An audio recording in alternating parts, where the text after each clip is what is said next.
पर्यावरण शिक्षा में आज हम वायु प्रदूषण के बारे में जानेंगे कि वायु प्रदूषण क्या है और वायु प्रदूषण के स्रोत और उससे संबंधित बीमारियां कौन कौन सी हैं। वायु हमारे जीवन का आधार है। यह हमारे लिए भोजन व पानी से भी ज़्यादा जरूरी है, क्योंकि सजीवों में श्वसन क्रिया अनवरत रूप से चलने वाली प्रक्रिया है। एक व्यक्ति प्रतिदिन 16 किलोग्राम वायु सांस के रूप में प्रयोग में लेता है।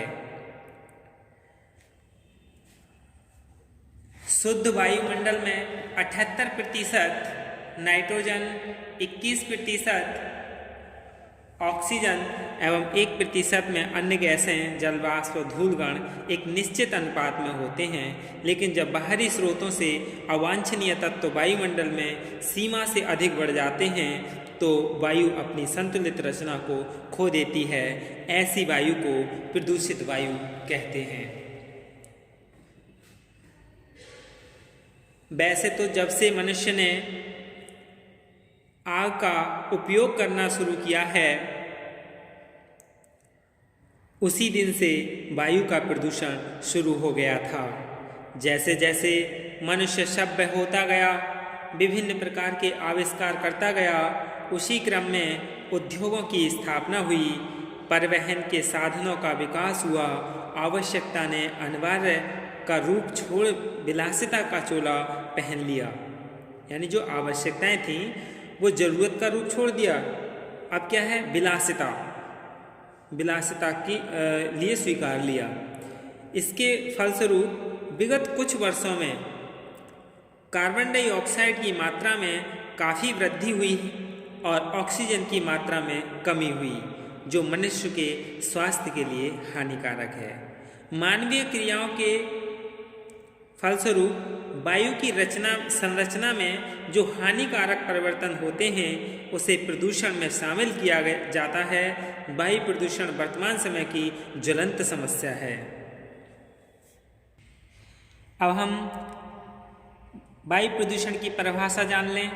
यानी जब वायुमंडल में बाह्य स्रोतों से विविध प्रदूषक, यानी बहुत सारे प्रदूषक, धूल, गैस, दुर्गंध, धुंध, धुआं और वाष्प आदि इतनी मात्रा और अवधि में उपस्थित हो जाएं कि उससे वायु के नैसर्गिक गुण में अंतर आ जाए तथा उससे मानव स्वास्थ्य, सुखी जीवन और संपत्ति का नुकसान होने लगे और जीवन की गुणवत्ता में गिरावट आ जाए तो उसे वायु प्रदूषण कहते हैं।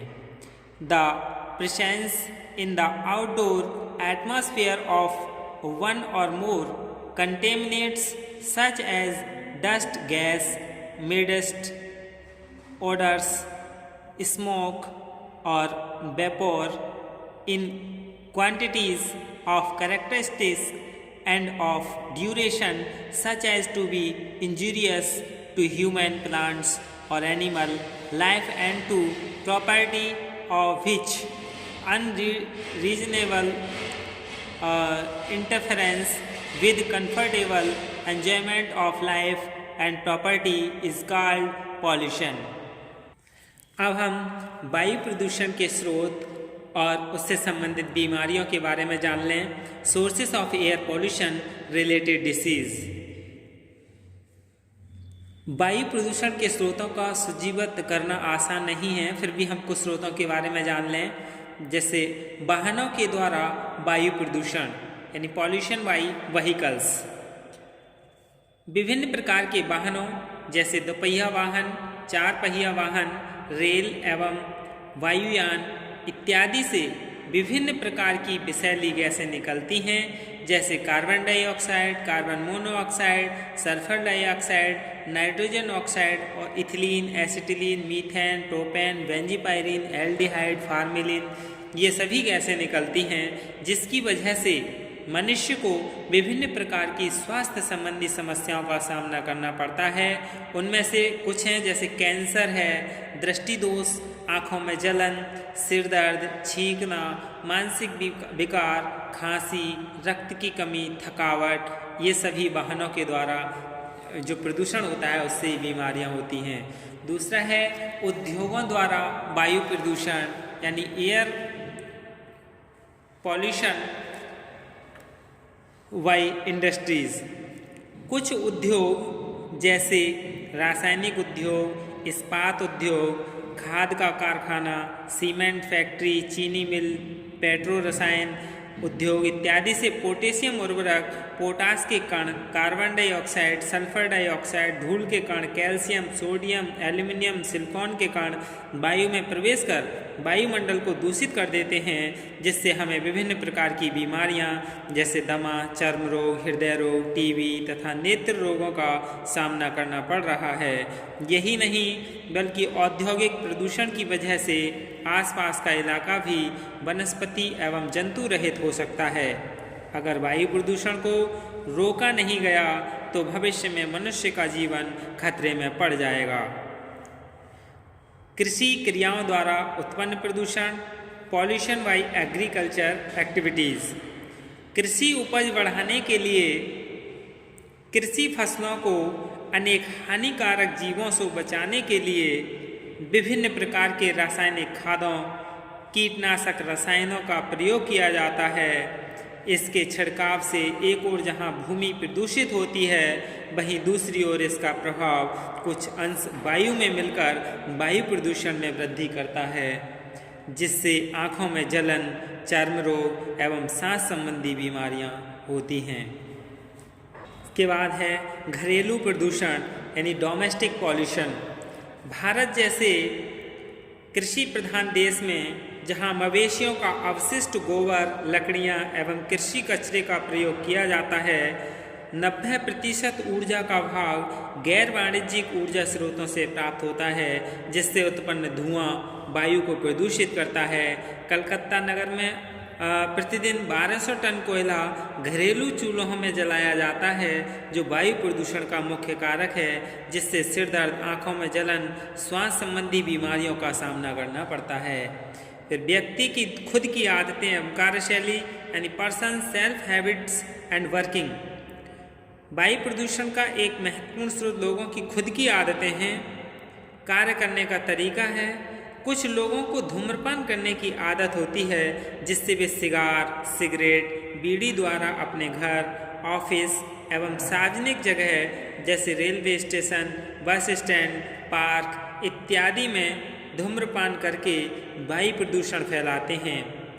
एक अनुमान है दुनिया में लगभग 50 लाख से अधिक सिगरेट प्रतिदिन फूंकी जाती हैं। इसी प्रकार अपने घर का कूड़ा करकट बाहर फेंक दिया जाता है, जिससे कुछ कण वायुमंडल में प्रवेश कर जाते हैं। जहाँ तक कि सफाई के नाम पर आसपास के कचरे को इकट्ठा करके उसे जलाया जाता है, जिससे वायुमंडल में धुआं की मात्रा बढ़ जाती है, जो टीबी, सांस संबंधी रोगों, सिर दर्द, दृष्टि दोष इन सभी को बढ़ावा देता है। फिर धार्मिक रीति रिवाज यानी रिलीजियस कस्टम्स। कई विशेष समुदायों में कुछ धार्मिक रीति रिवाज की वजह से भी वायुमंडल में धुआं की मात्रा में वृद्धि होती है। जैसे हिंदुओं में होलिका दहन एवं रावण दहन होता है। पहले बहुत सारे लोग एक जगह इकट्ठा होकर यह काम करते थे, परंतु आज गली गली आपको होलिका दहन होते एवं रावण जलते दिख जाएंगे, जिससे भारी मात्रा में विभिन्न प्रकार की गैसें वायुमंडल में मिल जाती हैं। वैसे ही आजकल दिवाली एवं शादी के समय लोग विभिन्न प्रकार की रोशनी एवं आवाज़ करने वाले पटाखों को जलाते हैं और अनजाने में ही अपनी खुशियों की आड़ में वायुमंडल को प्रदूषित करते हैं। और भी अन्य कारण हैं यानी अदर रीजन। जनसंख्या विस्फोट की वजह से जहां एक और वायु में उपस्थित CO2 और O2 यानी कार्बन डाइऑक्साइड और ऑक्सीजन का अनुपात गड़बड़ाता है, वहीं व्यक्ति अपनी पुरानी आदतों को अब तक नहीं छोड़ पाया है। आज भी हिंदुओं की परंपरा के कारण व्यक्ति की मौत के बाद उसे शमशान घाट में ले जाकर जलाया जाता है। विद्युत सुविधा की कमी भी इसका एक कारण है, जिस वजह से वायु प्रदूषित होती है। विभिन्न प्रकार के पूजा पाठ जैसे गणेशोत्सव पूजा इत्यादि में चढ़ाए गए फूलमाला को जल में विसर्जित करने से वे सड़ते हैं, जो वायुमंडल में बदबू फैलाने का स्रोत बन जाता है।